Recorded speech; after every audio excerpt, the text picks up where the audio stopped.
Thank you, Jill. So, before we start, I'm just going to share my screen and show you presentation. Can you see the presentation okay? Yeah. Yeah, fantastic. Okay, there we go. Okay, Sara. Great. Good afternoon, everybody. This is Tim, obviously, and I'm Sara, and we run Graythwaite Adventure, and we offer experiences and adventure activities on the Graythwaite estate and throughout the Lake District in Cumbria. We're winner of the Cumbria Tourism Experience of the Year award last year, and between us we have in the region of 50 years combined working in the outdoor and events industry. The primary outdoor offerings at Graythwaite Adventure are 4x4 off-road driving, both experiences and training, clay pigeon shooting, water sports including rib rides, sit-on-top kayaks, canoes and paddleboarding, bushcraft experiences, team building, glamping, and full-service event management. So before we start, we've got a little caveat here. This is our kind of disclaimer, because no outdoor experience is complete without a disclaimer at the start. And that's really reiterating what Jill said, that we're not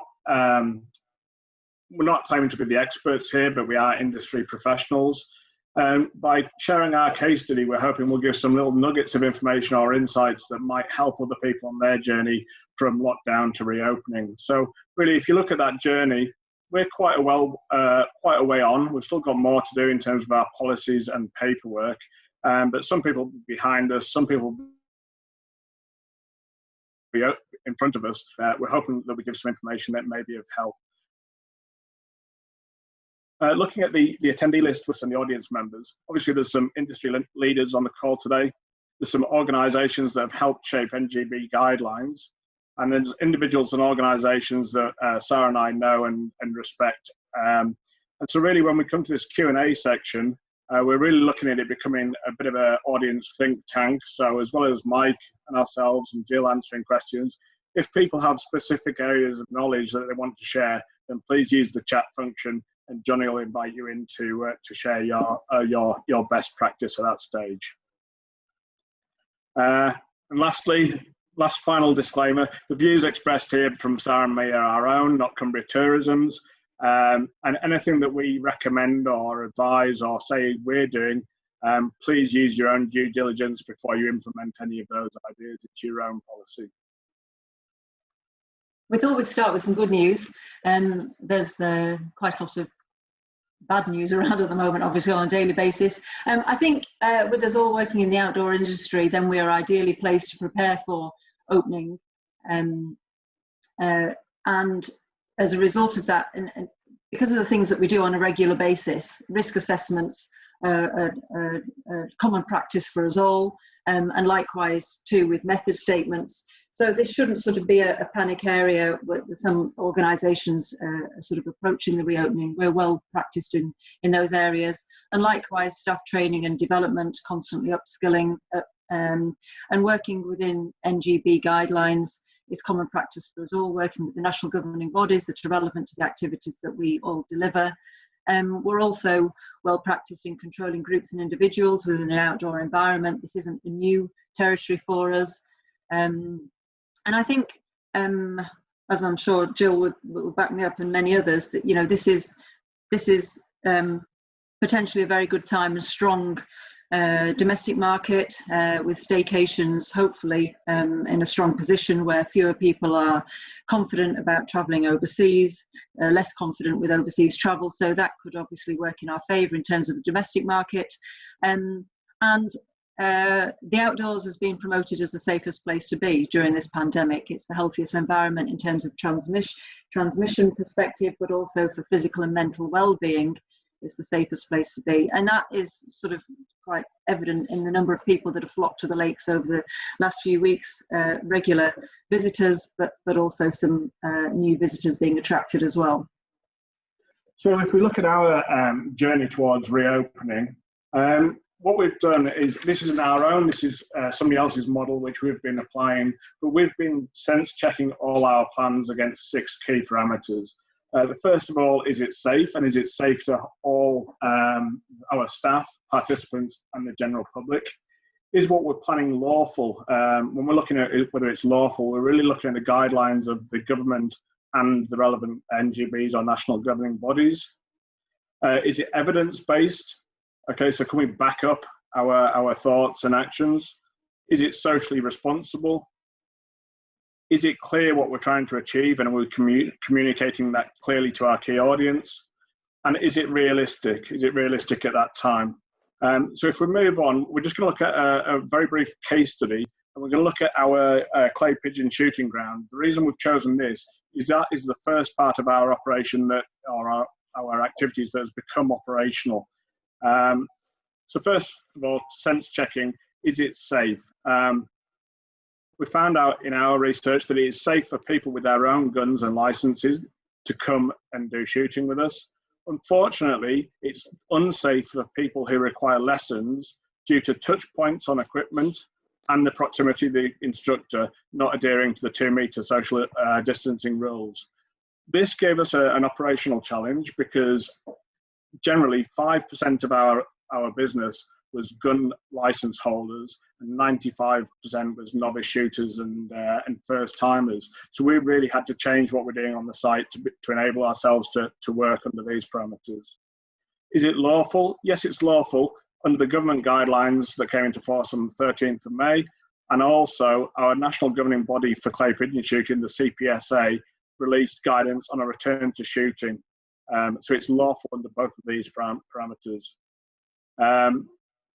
The CPSA gave us a few stipulations we should adhere to. Examples are that we should take payments online, so it limits cash payment. We should restrict entry numbers to ensure social distancing, manage staggered entry times for the same reason, and avoid queuing.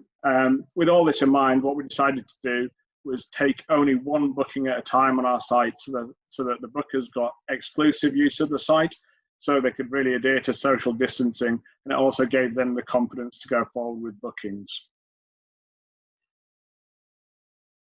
We have to ask ourselves, is it evidence-based? So, I mean, it is the science shaped the guidelines of the CPSA and the government, so we feel very sort of validated that that's the right thing to do at this time.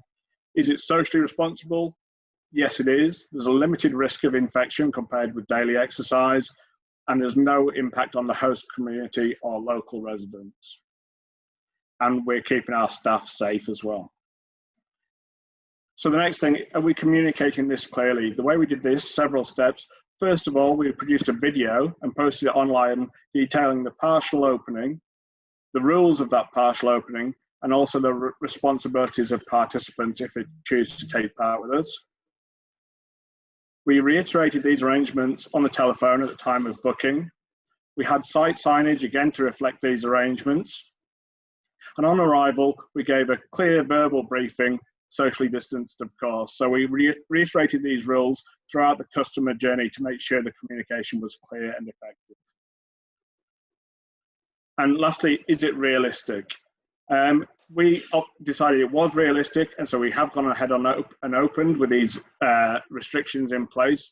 The biggest question for us is, are we opening because it meets these 5 stipulations, or are we opening because we're keen to start turning over money and generating an income again? If it's purely a commercial-based decision, it's probably not the right time, but actually we satisfies the other parameters, so we were able to open. Okay, so we've taken into consideration our plans, paperwork and policies in this process, and managing the environment in which we offer our activities.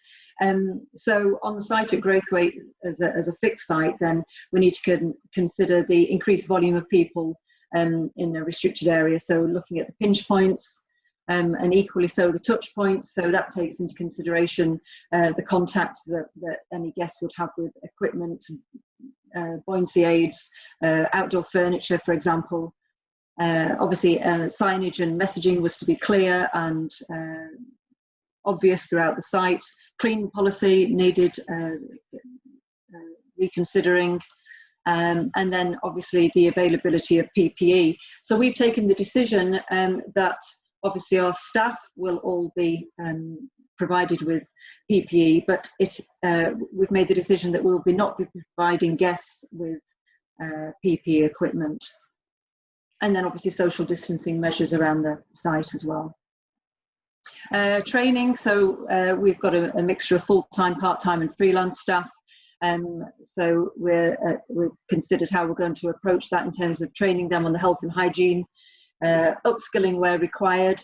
And also we need to be very aware that some of our team have obviously all been out of work for the last 3 months, and we need to be conscious of some of their skills might need freshening up a little bit, and their confidence being improved as they come back into the workplace.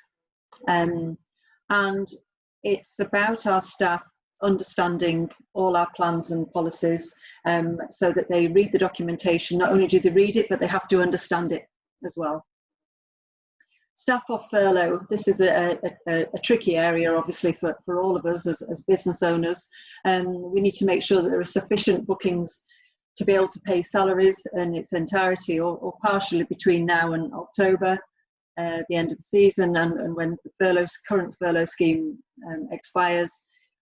We also need to consider that we build enough time in bringing staff back off furlough so that there's time to train and bring them up to speed with things operationally. There's also the risk of the second spike, obviously, so we would hope that current furlough schemes in place would be carried over if that was the case. And then there's the consideration of do we bring full-time staff back off furlough rather than paying freelance wages if we're only opening for a couple of days a week, for example. So we need to consider those financial versus moral decisions as well. Okay, so in terms of our operating procedures, we've had a look at our PARQ or our medical disclosure, and we have made some amendments to that. So we're asking the questions now: do you have COVID-19 symptoms? Do you have COVID-19? Have you been in contact with somebody with COVID-19 within the last 14 days? Quite obviously, if the answer is yes to any of those questions, then it prohibits participation by our guest. That leads on to some revisions in our terms and conditions as well. So if a member of our team suspects that our guest has COVID-19 symptoms, then they will not be allowed to participate and will be asked to leave the site. The other thing we've put in there is that in this instance, any refund is at the discretion of Graythwaite Adventure Limited. So basically we can give a refund, but we're not obligated to, depending on those specific circumstances. We've also got revised cancellation policies specific to COVID-19, and we've got policies relating to whether the guest can't come having made a booking because of individual isolation or because of increased lockdown restrictions from the government. Like many of you, if the government has imposed rules which prohibits people taking up the bookings, then we have been having to give 100% refunds. One area we're looking at quite closely is the track and trace implications on operational sustainability.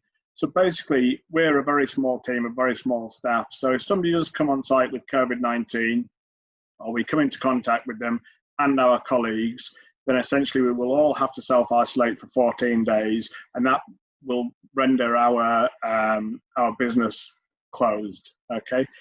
If you are a larger company, are you able to work in pods or teams? And then if somebody comes into contact with COVID-19 out of one pod, you can isolate that pod, but remain operational with another pod. That's a luxury we don't have, but some of you will. You've also got to consider the reputational damage of closing, having already opened up and taken bookings. Another consideration. Our disclaimer's also got some new elements to it. So what we're saying now is that whilst we're taking all practicable steps and precautions to limit the spread of COVID-19, we are at no time saying that it's a 100% safe environment. And so participation and attendance, any of our areas or facilities, is at the risk of the guest or participant. We are providing antibacterial hand washing stations. The frequency and use of that is the responsibility of the participant. We're not dictating how and when they should wash their hands. And we're putting social distancing also it's the responsibility of the participant. So we've made a decision within our company that we're not going to police that all the time. If people break the 2 meter rule and it's putting our staff in danger, we will step in. But there has to be responsibility on the part of the participant as well. The use of gloves and masks is advised by us.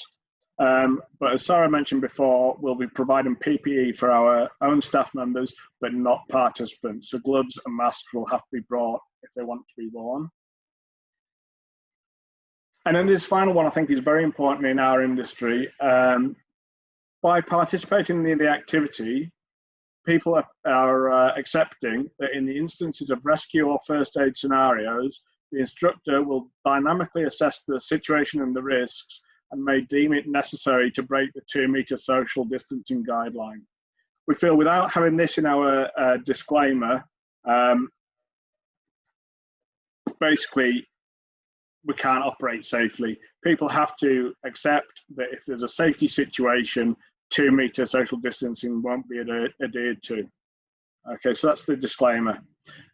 Liability is a really grey area for us. I think it's too early to see whether there's going to be lawsuits brought by people who get COVID-19 in the workplace or at leisure activities such as ours. The only advice I can give at the minute is all of your COVID-19 policies and paperwork should be shared with and approved by your insurance company. So I would take a lead from them. Okay. And the health and hygiene plan. This is more complex for people who offer accommodation than for us. And Johnny can point you in the right direction, but last week, Dan Visser gave a presentation which specifically focused around accommodation providers, catering, that kind of thing, and that would well be worth a watch.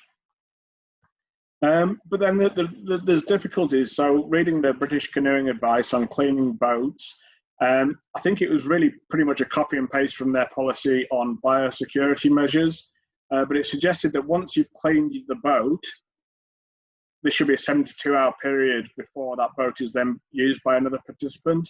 Our policy is looking at the advice by the cleaning agent we're using in terms of how long it takes to be effective, rather than the BCU advice, and we've written that into our policy. Okay. It's imperative that you create a COVID-19 plan. Now, the headlines here, the next bullet points, they were actually taken from Newlands Adventure Centre's COVID-19 plan, which was put on their website yesterday, and I thought it was an incredibly good piece of work, so I have just lifted that. Apologies to Deborah who's on the call, but I think the headlines were absolutely right, and that's what it has to include: guidance and best practice, details on your own team's approach, the approach by your supply chain and any partners, clear communication, your cleaning policy, policies on social distancing, capacity, including the reduced capacity of your site, plans for the future, and additional measures for serving up food and drinks and accommodation. The other thing to consider is your risk assessments. As Sara touched on at the start, we're all very, very used to writing risk assessments. It's part of our daily operation. In terms of COVID-19, I've looked at it, and in terms of a basic risk assessment where you're doing your hazard severity times your likelihood of occurrence, I've pretty much said anything COVID-19 related is 5 times 1. So hazard severity is 5 because there's a risk of fatality, even with our measures in place. The reason I've said 1 in terms of the likelihood is based on, firstly, the procedures we've put in place to limit the risk, but also based on the fact that the R rate of infection is 0.7. The chances of catching the virus is now less than 1 in 1,000.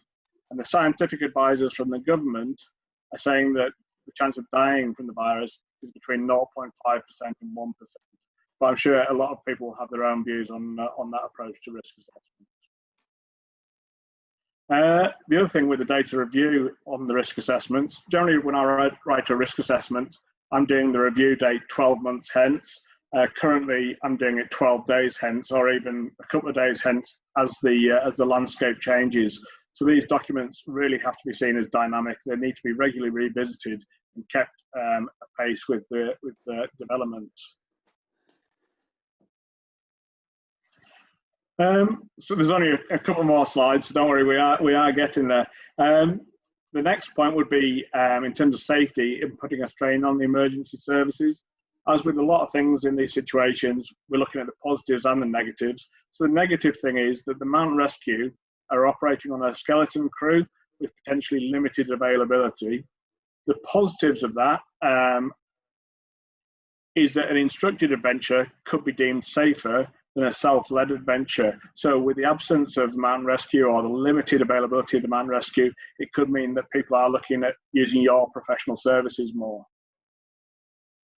You're offering, Sara, do you want to go through this? Okay. So I think obviously our intentions as we sort of headed into a new season of 2020 were rapidly changing. So what we need to do in March is reconsider what would be practical for us to change our approach in terms of the current guidelines and restrictions, rather than concentrating purely on doing everything because that's what we've always done previously.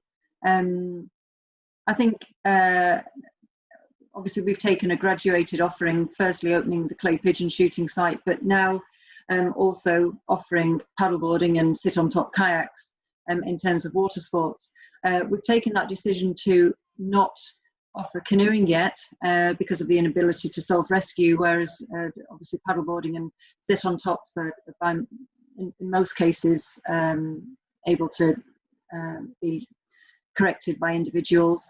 Unfortunately, we've had to shelve 4x4 instruction and clay pigeon shooting where instruction is required under the current guidelines of social distancing, but obviously that will be reviewed as and when things change.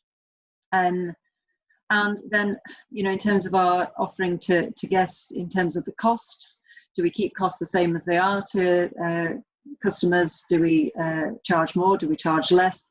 Obviously, we've got reduced capacity, we've got increased staffing costs and the cost of PPE, so potentially lower margins if we don't increase costs. And then a marketing strategy, which I think has been potentially frustrating, and I know there's a CT session on marketing, is it Monday, I think, which will be beneficial for many, I think, because a marketing strategy is sort of got to be flexible in the best of circumstances, but certainly now.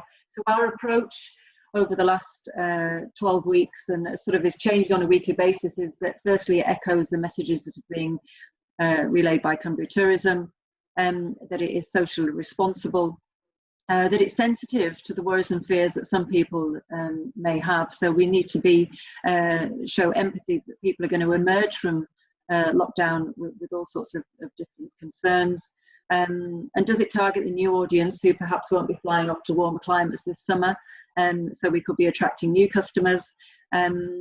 And obviously, is the marketing strategy flexible? I've said that before. I think flexibility in your approach, including things like you're reconsidering your online and digital presence versus paperless. Brochures that you might have had designed and printed in March in readiness for the season, are they still relevant? So it's considering sorts of things like that as well. Okay, so that's the end of our introduction. Sorry if it's a bit wordy on the presentation.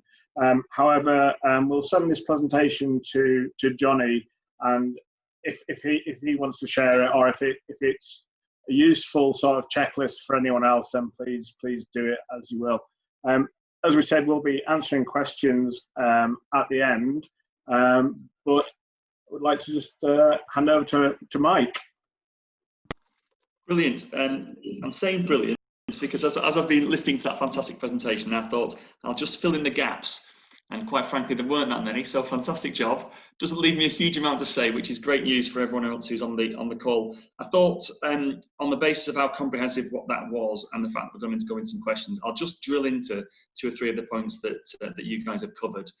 The first one that I've just touched upon, just first the introduction, sorry. I'm Mike Turner from Treetop Trek. We operate high rocks courses here in the Lakes, and we also have one in Manchester and over in North Yorkshire. And on the call, my colleague Phil Latham is also here to answer questions later. Phil's been very much involved in an industry group, specifically in our industry for high ropes courses, touching upon climbing walls, but mainly focusing on high ropes. So it's quite specialist, but we've had a kind of a national working group to try and bring everyone's heads together and make sure that we're all approaching it in the same way. So I think pretty much every sector has had something similar. Tim and Sara will have been dealing with many because they're multi-activity, but we're kind of a one-trick pony, and we've got quite some detailed insight. So for those on the call who that will be helpful for, Phil will be on the call to help as well. I'm obviously talking about Windermere today. So just picking up on the last presentation, I think I suppose the sentiment that I would give is, I'm guessing that many people on this call don't necessarily have the resources to do something as comprehensive as Tim and Sara have done there. Now, that's not being critical, because I think they've just done a fantastic job. I would actually say our approach has been slightly different, and Phil would probably attest to this, is that we've been preparing for reopen for probably 5 or 6 weeks. But I would say within that 5 or 6 weeks, we've been deferring decisions a lot more rapidly than we have making them. And even at this point, some of the notes on the piece of paper in front of me relate to conversations from the last 2 or 3 hours. So it's, I think the word dynamic was used by Tim in relation to risk assessments, and I think that's probably the one key word to take away from this. And we've focused on doing as little, without sounding lazy, but as little as we can to avoid sort of backing ourselves into a corner. So if we talked, for example, about customer expectations, when the lockdown first happened, we offered refund automatically. At that point in time, I think we had about £30,000 worth of pre-books in, and we just had to take that hit. We were able to defer probably 2/3 of that by offering some incentive to rebook for a later date or to take a credit note. So it didn't hit us as painfully as it could have done, but we had to make a snap decision to just simply make sure we kept our reputation good and make a no quibble refund policy. What we then did is we closed the sessions for the period of time that the initial lockdown looked like it would be. I think it was a month or something crazy at the time. And then we've just kept extending that. So actually we're taking bookings for July right now, but in truth, we've never stopped taking bookings for July. Now, sadly, the customers have looked after that for us because they just haven't booked. And that's something that you'll hear from anybody that's being honest about their sector. But actually by keeping it live, by keeping those bookings live, I just felt at least people can see that it's our intention to reopen, if nothing else. So from a sales perspective, that's how we approached that. And actually, we didn't go in to change our terms and conditions. We're still writing them now because we're still not sure how they will be at the end. But ultimately, we've just offered, and I know not everyone has this privilege, but we've just offered a no quibble refund policy throughout. And I think most people have come around to the idea that that is the only way to approach this type of subject. You're listening to the news today, and you'll hear that holiday companies, cottage companies, transporters have all been told they have to refund regardless if they can't deliver the product. So morally, it's the right thing to do, and actually legally, it's also the right thing to do now. So that's from a sales perspective. Again, just thinking about how you can possibly minimize the amount of work you have to do. This must look like a hugely ominous task for most people, especially sort of one-man band small businesses. And it's a terrifying prospect. But actually, and if I'm honest, I've been working, and I can certainly say for the same Phil, 12 hours a day for the past 2 or 3 weeks trying to keep on top of this. And that, because we're obviously handling customers' demand, suppliers' demand, debts, and everything else. And it's and we've got everyone furloughed. I'm sure everyone in the room has also got that problem. So we've tried to sort of break this down into small pieces. And actually, risk assessment, which, as Sara mentioned, we're all brilliant at that. We are so far ahead of other sectors because that's our bread and butter. So actually, one simple risk assessment, simple not being quite the right word, but one risk assessment can cover probably 80% of what's just been presented to you from Tim and Sara. A really good comprehensive risk assessment, which everyone here, I'm happy to share ours, on the basis that you'll share yours too, because I think it's a shared learning thing. But actually, when you go into the risk assessment, I just did ours yesterday or revised it. We're revising it every 7 days. And actually, I looked back at the one that Phil did on the 19th of March, which was the pre-lockdown risk assessment. That was when we were desperately trying to stay open.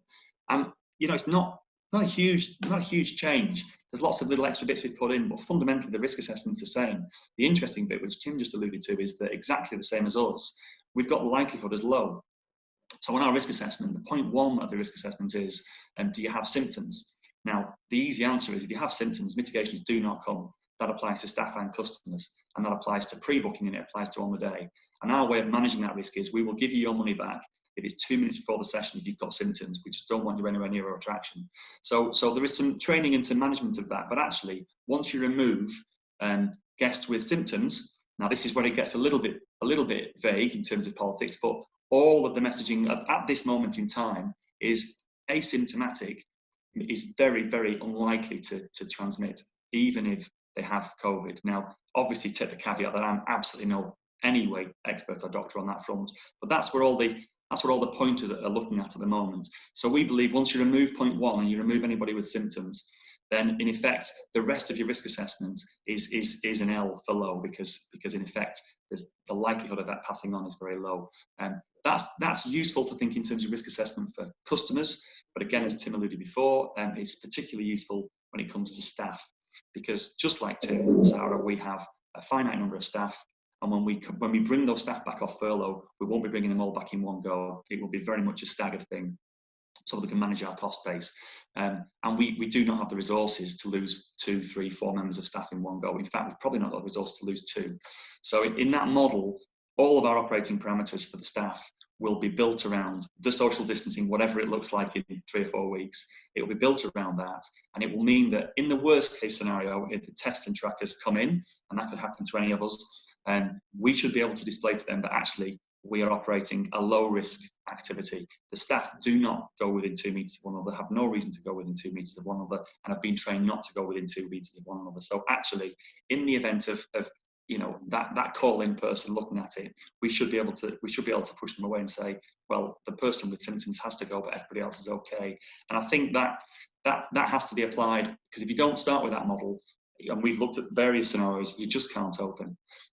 So just concluding on risk assessment quickly, we're good at risk assessments, but risk assessments can work for or against us. And we don't take risk in our industry. Our day job is to take 300-400 people to the top of a 14-meter tower and throw them off. That's what we do. Our risk assessment, the number one risk is still falling from height. So it's got to be put into context, COVID, and the same will apply to many of your activities. The risk is not COVID, the risk is what you already do, and you already do really well. So it's just about making sure that you put this into context and don't just suddenly obsess over this transmission of this disease. But back to bases, we could design a risk assessment that says we can't open. Phil could do one of those, and I would probably look at it and it would make sense. We can also do a risk assessment. We could do the same for jumping off the top of towers, and you could do the same for kayaking and all those things. We have to take a very pragmatic approach to risk assessment in this context.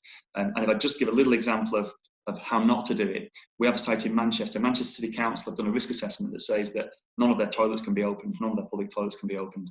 Somebody within that model has actually gone through an exercise and said it's not safe to open them. So as a result, there are no public toilets open in Manchester in any of their parks.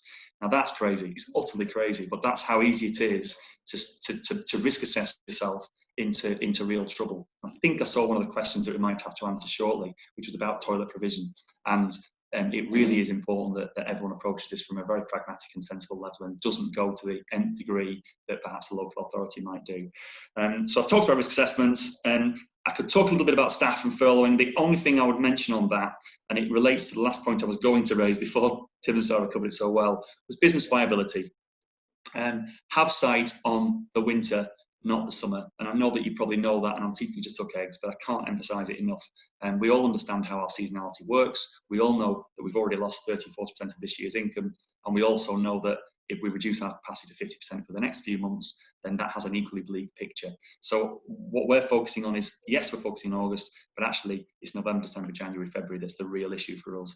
And what that means in terms of staff furlough and how you bring people back off furlough. We're doing all of our training right now. You can do training under furlough, and it's keeping our costs to zero. So if anyone's not doing that, just do it. Get the staff in and get them trained. They'll need refresher training because they've all been sitting at home for 2 months, but they also need COVID-specific training. So that's actually a full-time job just in its own right. So just crack on with that straight away, so that when you are opening the door, you're opening the door with operating costs and not training costs. I could go on and on, but I don't think that'd be fair because you guys have got lots of questions to ask. So I think I'll call it there, Jill.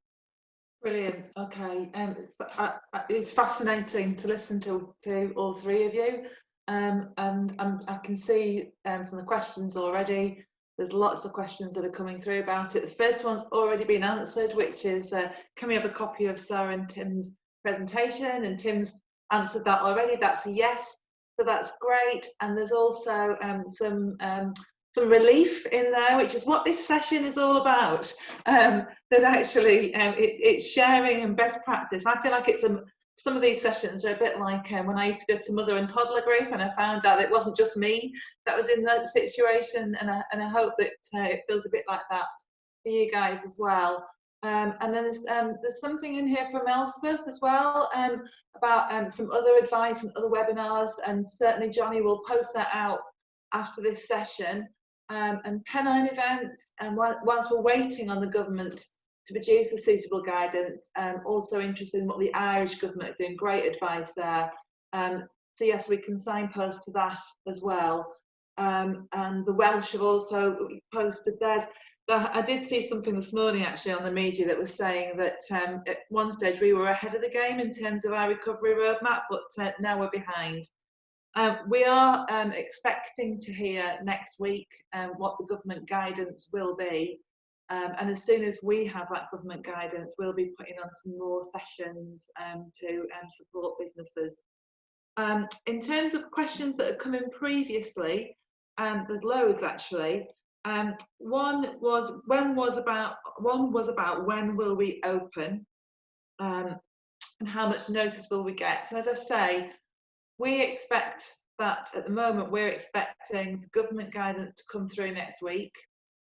We've been waiting for it for a long time, haven't we? We've been calling for it for a long time, haven't we? But one of the main calls that we've made is that there needs to be enough gap between that guidance coming out and reopening to allow you the opportunity to fine-tune those risk assessments and plans, but also I think importantly to build that into your marketing as well, because one of the things that we know from the visitor testing that we've done is that they really want that reassurance. The more you can build that into your marketing and show what you're doing and how brilliantly you are responding, the better. Another question was about expected business levels. So yeah, that's a really interesting one. Tim and Sara, do you expect that your business is going to be profitable in the first few months? I think if we were, our ambitions are fairly modest for this year. I think if we were asked what a best case scenario was to be, then having not traded for 3 months, and I think if we can break even by the end of this financial year, we'll be quite pleased. Having said that, a more optimistic view is based on what Sara said earlier. I think we're going to have a very buoyant domestic travel market this summer. And so the sort of signs are that a lot of people are going to holiday in the Lake District, both returning visitors and a completely new demographic of visitor that haven't necessarily visited the area before.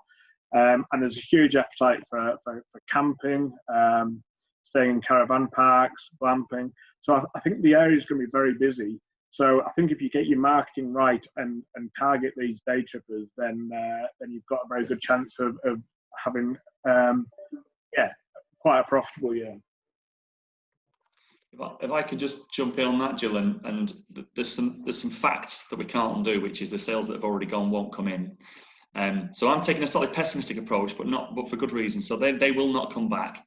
And similarly, the capacity that we all design into our risk assessments now will determine what revenues we get in. Personally, I think there is good demand out there, but actually I had a rude awakening last week. We were all so obsessed with risk assessments and planning and listening to the government.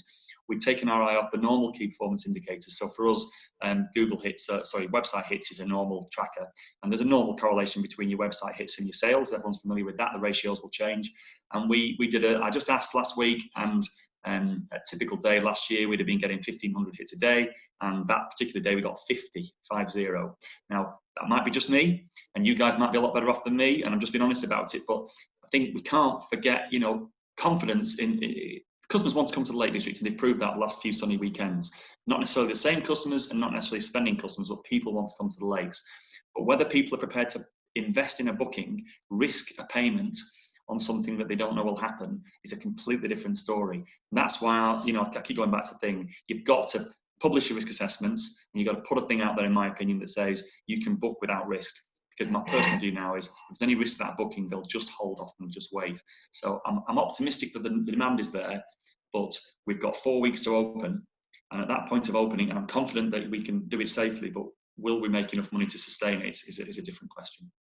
So if I can just come in there and just add as well that you'll have seen the marketing, those of you that get our newsletters will have seen the marketing campaign that we're planning on, and that's absolutely underpinned by visitor evidence, visitor survey. So we had over 3,000 responses, and the really good news is that we are seen you know, as a really safe place to visit, and more than 50% of respondees expect to come back fairly straight away, and they actually expect to be undertaking pretty much similar activities and staying in similar types of accommodation right across the spectrum that they did. There's another 50% roughly. All these survey results in detail are on our corporate website. You can get to those.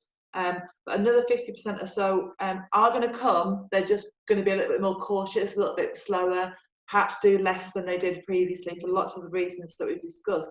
But if you drill down into that survey detail, it will tell you what the customers are saying they expect to see from your businesses in terms of how you represent safety in your business, how it's visible. And I think that's really useful for you to see. But a really good thing to tell you as well is that we've had an increase, a huge increase in terms of followers and visits to our website. And we've had a real surge in the last 2 weeks in terms of people requesting the holiday guide and various publications. So destination-wise, we are definitely on people's radar.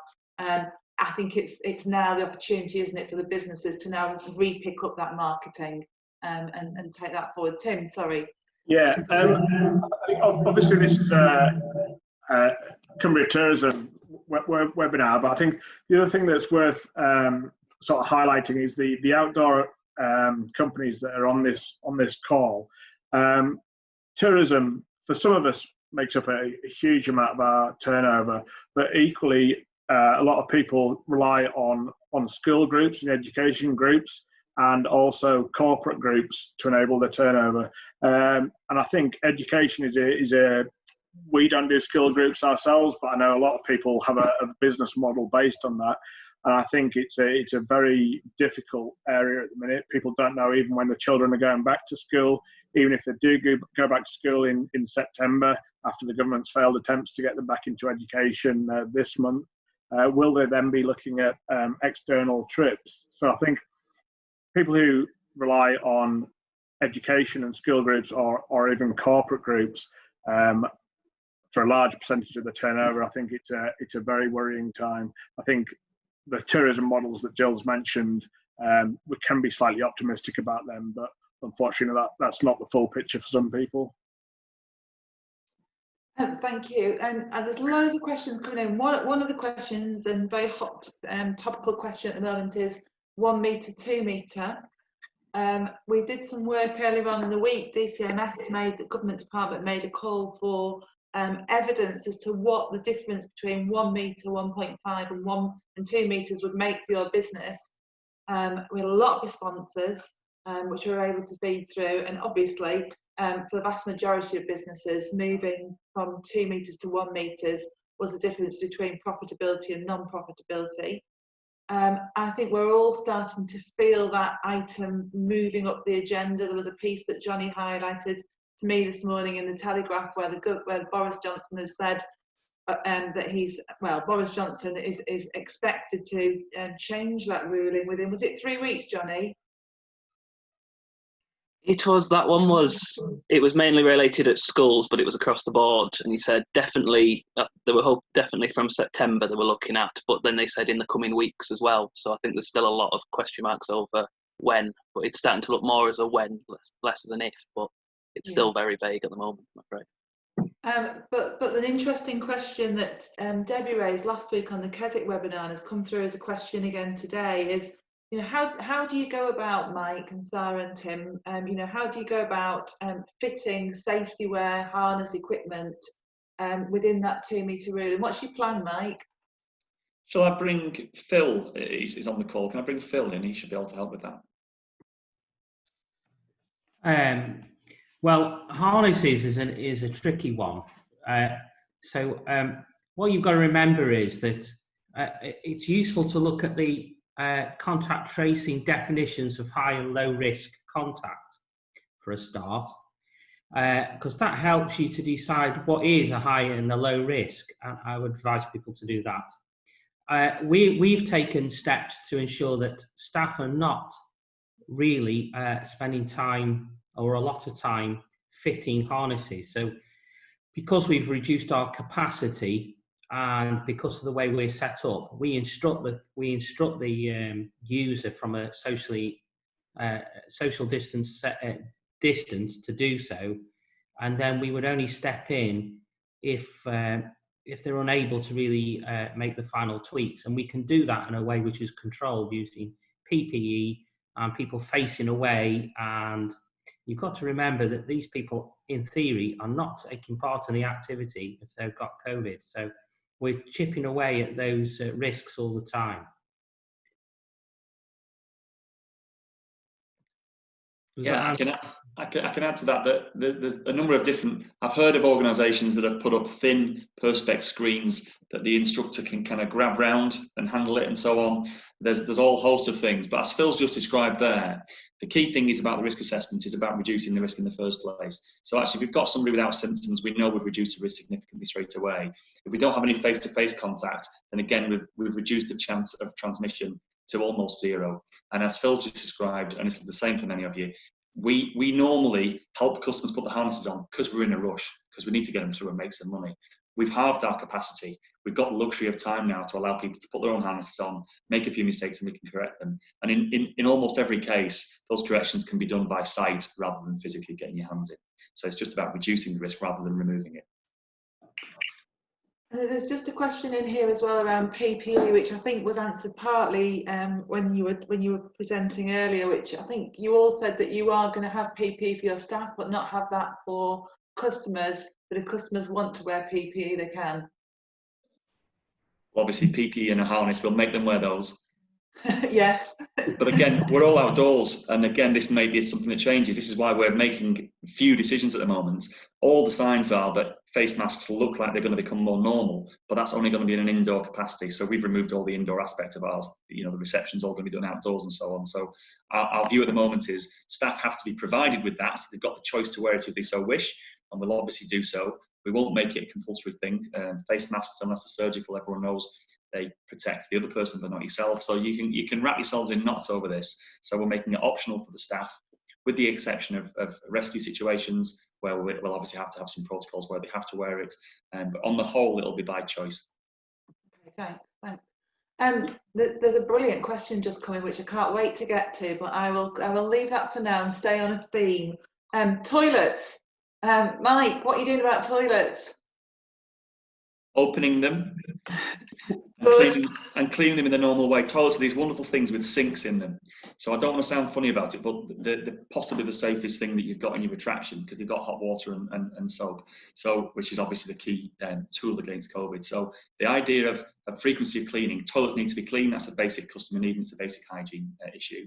The issue of COVID, in my humble opinion, doesn't change the toilet situation in any way. You've got a handle on the outside, which you might argue now has a higher risk, and you can put an alcohol point, a cleaning point to that if you so wish. But actually, there might be people on the call who disagree, but I think the whole discussion around toilets has been completely misplaced.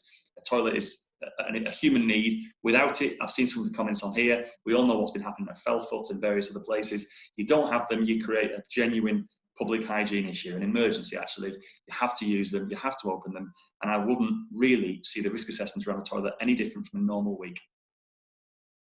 Can I jump in? Sara, does that affect you? Yeah, I think we agree entirely with Mike. We're opening our toilets. We will be putting signage up in case people don't understand how to use anti-bac for their hands before and after the toilet. You would hope these are measures that people have been putting in place for years, not just because of COVID-19. But it does come back to our policy on a lot of things is to put some responsibility in the hands of our guests. You know, we're not telling them to enforcing social distancing all the time. We're not telling them to stand apart. We're not telling them you've touched that, you must anti-bac now. We're providing them with the information and the facilities, and there has to be a degree of responsibility put on them, I think. Thanks. I'm just seeing a question that's come into the chat there from Jane, which is saying that the Environmental Health Office have said that they have to clean the toilet after every single use, which I think let's see what the guidance will come out next week, which will support some of this. But you're right, you have to be reasonable with this, and I think that part of the role that all of us, CT and individual businesses, can play is sharing that responsibility with the visitor in the first place. And you know, none of us as visitors to anywhere we go want to come into contact with COVID or be a transmitter of COVID. So most people, I'm sure, will want to be careful. But we have had Mike's right to allude to the issues that we've had over the last couple of weeks, where actually it's really, for me, demonstrated just how vital the visitor economy is to the infrastructure of Cumbria, and by taking away the attractions, the businesses, we've actually taken away many public facilities as well as commercial facilities. But in opening up, we are discovering that some of the retailers, etc., are not planning to open up their toilet facilities. And what we are doing is encouraging people, as Mike and Sara and Tim are saying, to do that. The other question that came up around cleaning was around disinfecting tents and yurts, etc. Sara, that's something that you've got as part of your operation, isn't it? Yeah, we've not made any final decisions on our glamping offering. Obviously, we've sort of got plan A, B, C, and possibly D and more.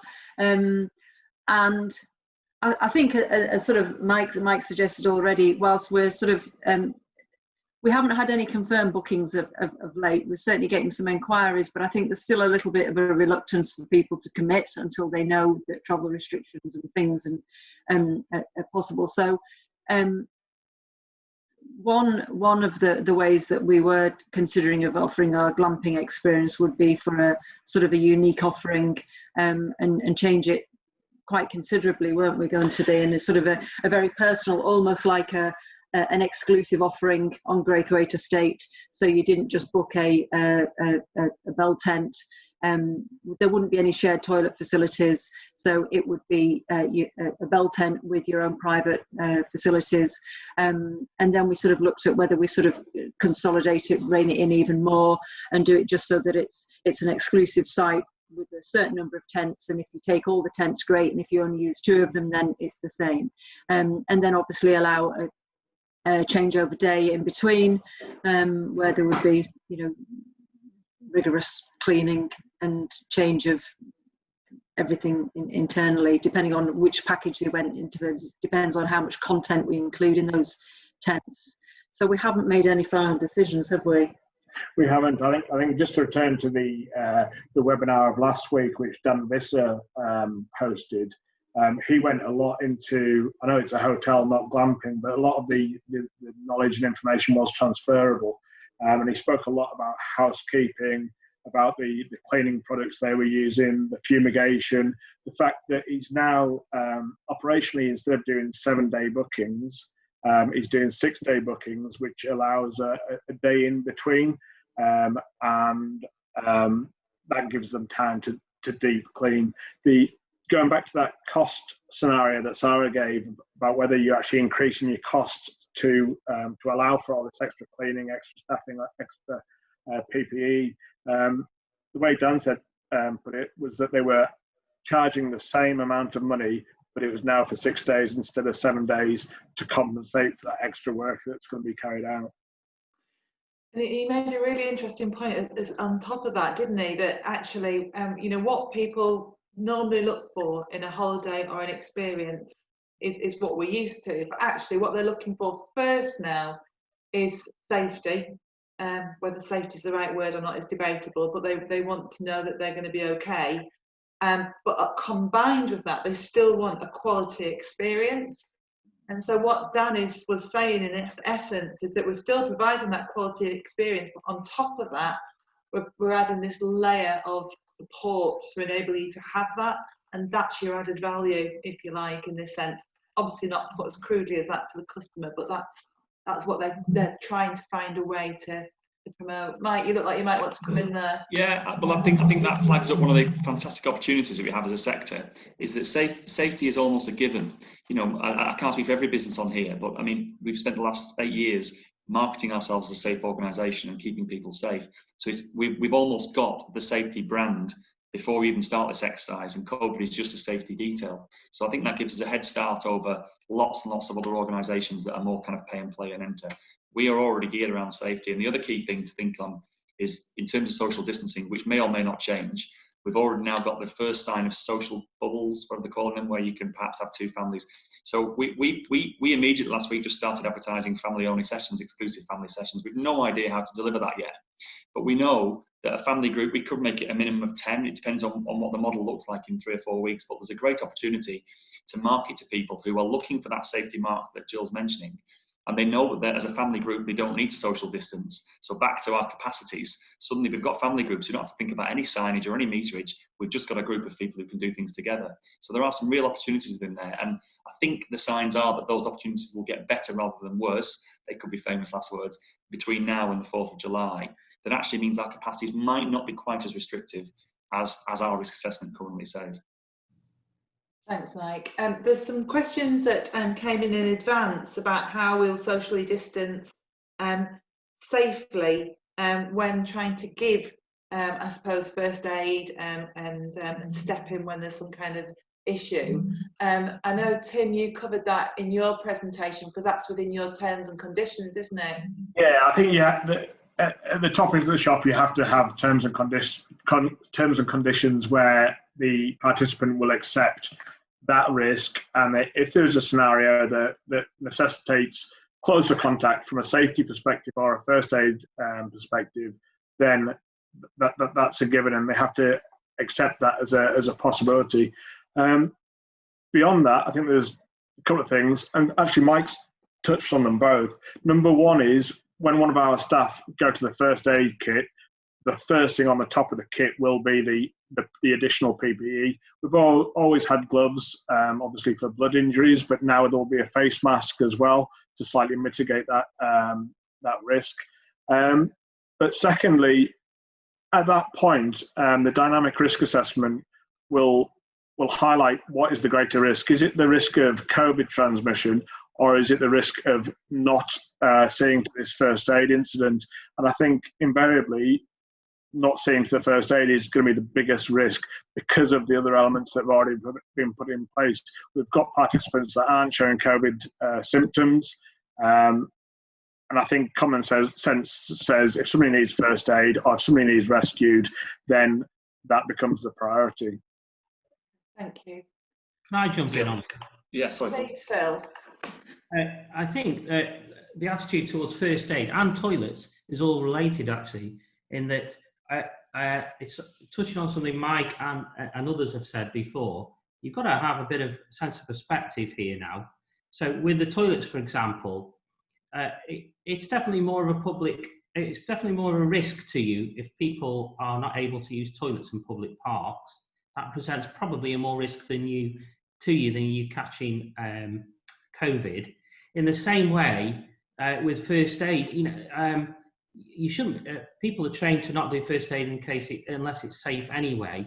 And to just back up the point that was made before, you've got to weigh up which is the bigger risk. And actually, not performing CPR, for example, it is probably a bigger risk than doing it. So I think people just need to keep a sense of proportion whilst trying to sort of modify and reopen and these things. And there's lots of in terms of first aid, there is quite a lot of advice out there. Yeah. So for example, the Resuscitation Council talks a lot about what to do. And it's just a matter of finding it and drilling through the bits that apply to you. And supporting them with the caveat, and I hate going to disclaimers because they kind of become less relevant this day and age, but we've just renewed our insurance policy, so this might be topical for some who haven't yet. And you'll notice on every new renewals policy, irrespective of whether your old one you think you should get a claim or not, the new one will exclude COVID. And it doesn't just exclude COVID and related diseases in terms of the business interruption that we're all trying to get, which we won't at the moment. It also excludes public liability. So it's really important to note that right now, when I reopen, last year, if somebody caught COVID at Treetop Trek, then they could have claimed against me and it would have gone through my insurance policy. This year, if they get COVID and they can prove they got COVID, then I'm not insured for that. I can't get insurance for that. It's not available on the market. So everyone will just have to modify. I mean, the chances are very, very slim, A, of them catching it, and B, of them proving they caught it from you. But the one scenario I could imagine where they could possibly make a claim would be where you've given them first aid, ironically. So where they could then demonstrate a specific point in time where you came into contact with them. So a little disclaimer that you want to build in is that, COVID and various diseases, you're not responsible for that. Yeah. Great discussion that's going through, and some brilliant links that are coming in down in the chat as well, which Johnny will capture. So when we send the notes out from this, we'll make sure we capture all these links and share them around with everybody as well. In terms of public liability was another question. Tim and Sara, you covered public liability in your presentation. I mean, are there any other points that you want to make? Is there anything that in chat that people want to bring out? There's not really much that's coming through around public liability. I think it's because we've probably got ourselves to the point where we understand that there's not a lot of support out there for us, Mike. Just to clarify that point, you are still covered for employer's liability. So a member of staff catching it would still be covered under your insurance policy. Thank you. Yeah. Tim, Sara, anything else that you want to add on that? Not really. I think we've just yesterday put we're on version 3 now of our documents in terms of our COVID-19 plan, policies, risk assessments. I've just sent them to our insurer, so I think Mike's a step ahead of us in saying that there is no public liability insurance for COVID-19 going forward. That hasn't been expressly said to us by our insurers yet, so we're awaiting their response. Okay. One of the questions that came through earlier was asking about, well, when can we start marketing? And I guess that links back to this government roadmap, recovery roadmap. So you'll find that a number of businesses are already out there proactively marketing themselves from the 4th of July. And I think that as long as you've got that caveat in there that, subject to, I think you're fine to go out and do that, to be quite honest with you. One of the questions in there was, will CT be promoting the outdoors and the pay for outdoor adventure activity? Absolutely, we will be. The campaign is very much focused on our natural assets within the county of our space, and the opportunity for people to sort of pull themselves together a little bit, I guess, after the sort of trauma that everybody's been through, and that we're in an amazing, perfect place for that. So the words that we're using and the images that we're using are around reconnect.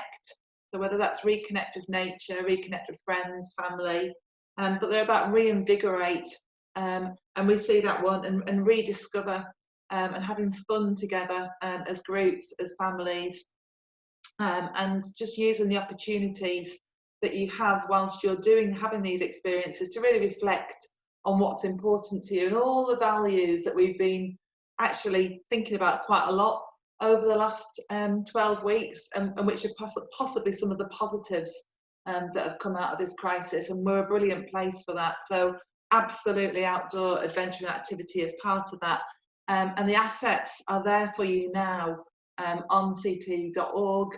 It's going to be, as you would expect, a long running campaign. This isn't just something that we're going to do for the next 3 months. This is going to take us right through into 2021 beyond, and those assets will refresh and change. And as Sara mentioned, there's a marketing webinar on Monday, which again we can share the links with you too, so that we can help take you through how we would recommend marketing between now and the 4th of July, and then going forwards as well. So hopefully that's helpful. The other thing to add as well is about this Visit England assurance scheme. Some of you might have heard it described as a kite mark. It won't be a kite mark, but it will be an assurance scheme. Again, we expect that to come out next week, and our understanding at this stage from Visit England is that you will go onto a portal. We'll help you. We've been asked to help you to do this, so we will do that. But you will go onto the Visit England portal and you will answer a series of questions. And at the end of that, having completed that satisfactorily, you will then be a Visit England, whatever it's going to be called, but a Visit England assured. Now, what goes alongside that is a national marketing campaign about that assurance scheme, which will be telling the public, these are the organisations that have got this assurance. So I think it's absolutely in all of our interest to sign up to that and actually make Cumbria, #1 in terms of places that are signed up to that, and really back up that customer reassurance. I'm just seeing if there's any other questions that are unlock your adventure potential in the lakes. Absolutely, completely, we agree with that. And I need to go back to the llama question. So the llama question, which I love and is so true, is how do you stop people touching the animals? I don't know whether Mike and Sara and Tim can answer that. Well, obviously we don't have animals, but we have trees and we have grab ropes. And they're not cute in the same way, but I mean, I think this is just about touch points, isn't it? That there are going to be touch points, and this is an issue for playgrounds. I'm aware that playgrounds not opening because of these regular touch points. And again, we've just taken a pragmatic approach to that. Partly there's growing evidence that outdoors the risk of transmission is lower. Certain surfaces, I believe that absorbent surfaces, the risk is lower. So there is some stuff to cling to. Excuse the pun, but actually you just provide hand cleaning points. We're not using gloves actually, they're optional I guess, but we've chosen not to go with gloves, but we just have points where you clean your hands before you start the activity and you clean your hands when you come off the activity, and no one has symptoms, so we've reduced the risk again there. But the reality is they have to grab stuff to go around in the same way that you don't go to see a llama without petting it, I guess. Yeah, you'd wash your hands. If you were going to go and pet like a petting zoo normally, I think it's good advice to wash your hands before and after anyway. And that's the best. That's the best approach for COVID, I believe. So I think it's just the same. I think it's quite a good idea to pet a llama. It sounds quite nice.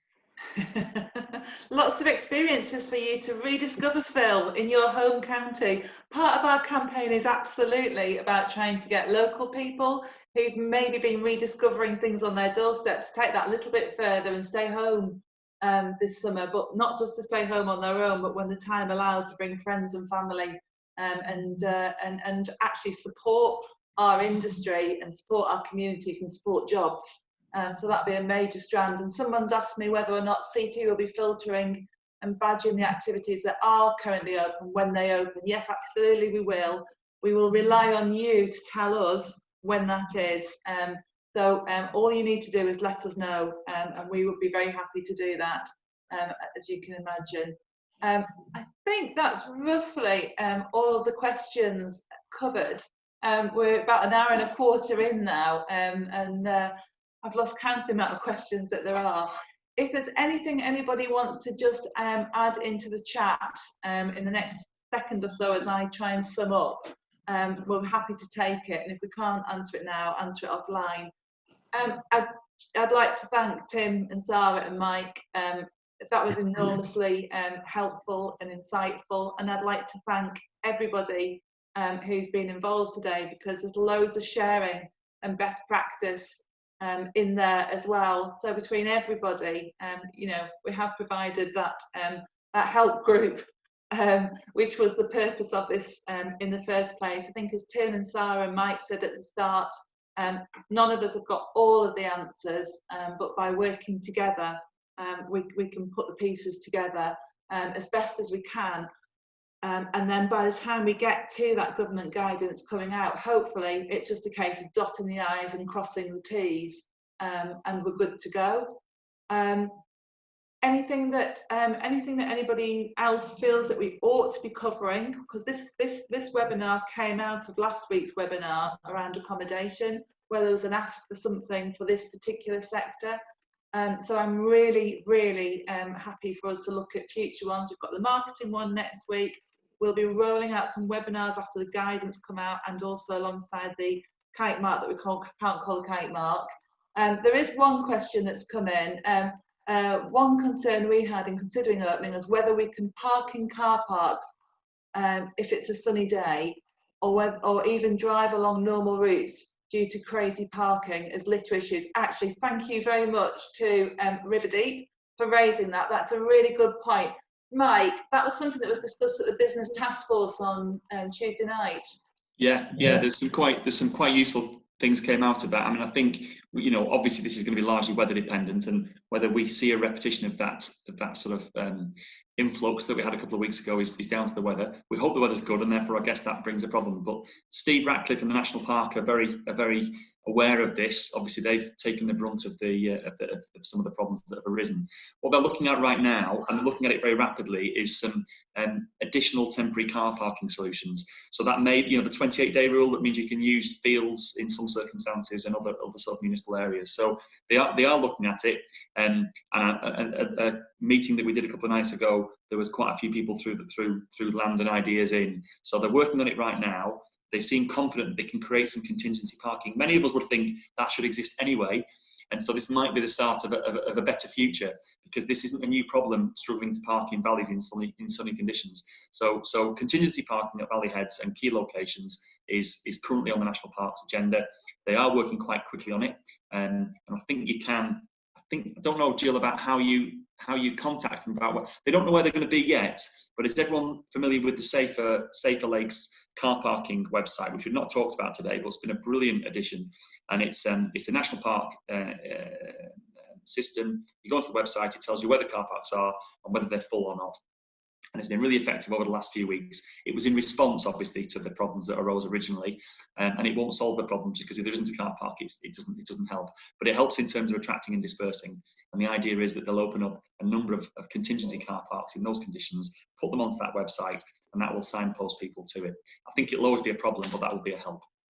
Yeah, and if anybody does have land space that they think would be suitable for this, sorry, Johnny, I keep passing it all to you, but if you pass it to Johnny, we've offered to collate that for Steve at the National Park.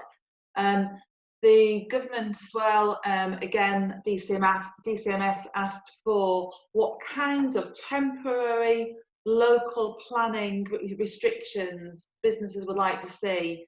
And many of you fed that back to us when we asked it in a newsletter. I think it was only on Monday.